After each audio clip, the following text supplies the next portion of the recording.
Soon, the scent of plum blossom announced the arrival of spring. It was time for the spring festival, where people gathered to honor their ancestors, and young women and men hoped to find husbands and wives. "Oh, how I would love to go," Yeh-Hsien sighed. "You," said the stepsister. "You can't go. You must stay and guard the fruit trees," ordered the stepmother. So that was that. Or it would have been if Yeh-Hsien had not been so determined.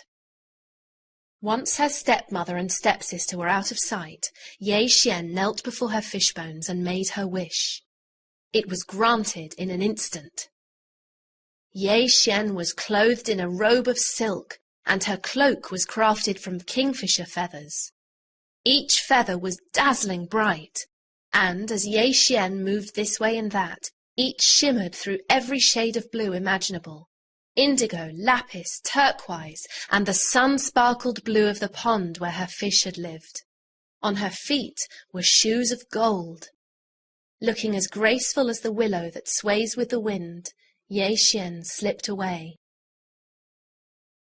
As she approached the festival, Yeh-Hsien felt the ground tremble with the rhythm of dancing.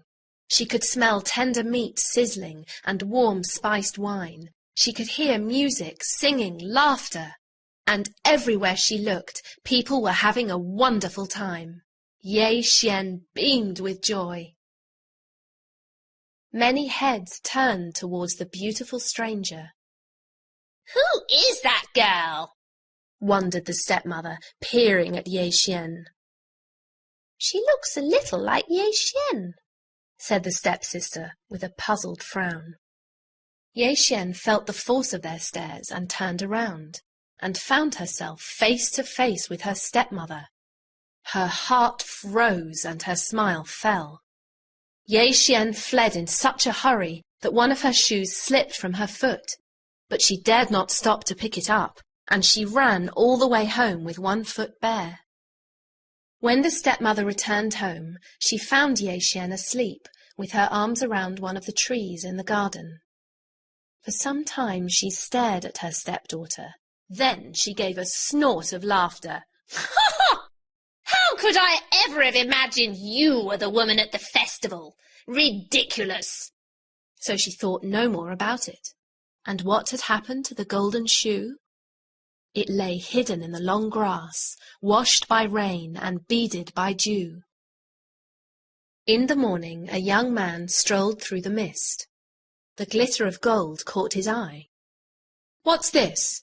he gasped, picking up the shoe. "Something special."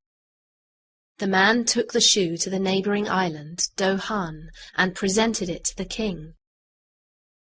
"This slipper is exquisite," marveled the king, turning it over in his hands.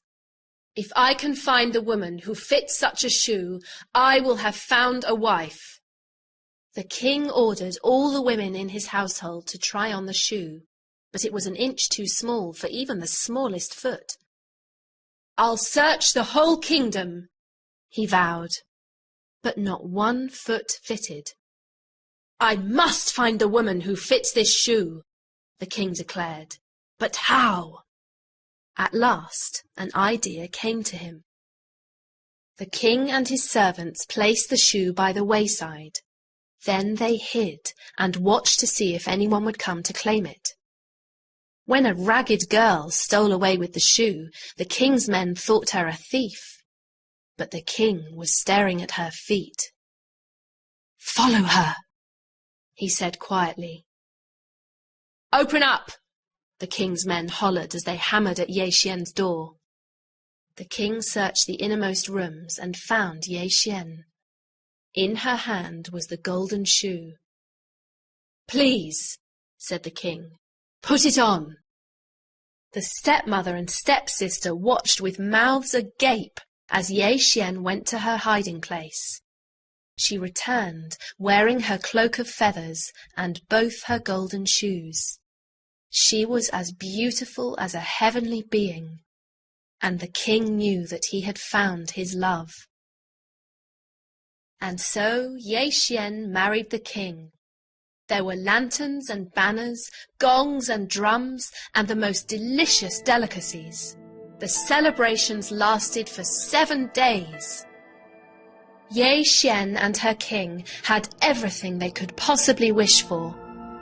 One night they buried the fish bones down by the seashore, where they were washed away by the tide. The spirit of the fish was free to swim in sun-sparkled seas forever.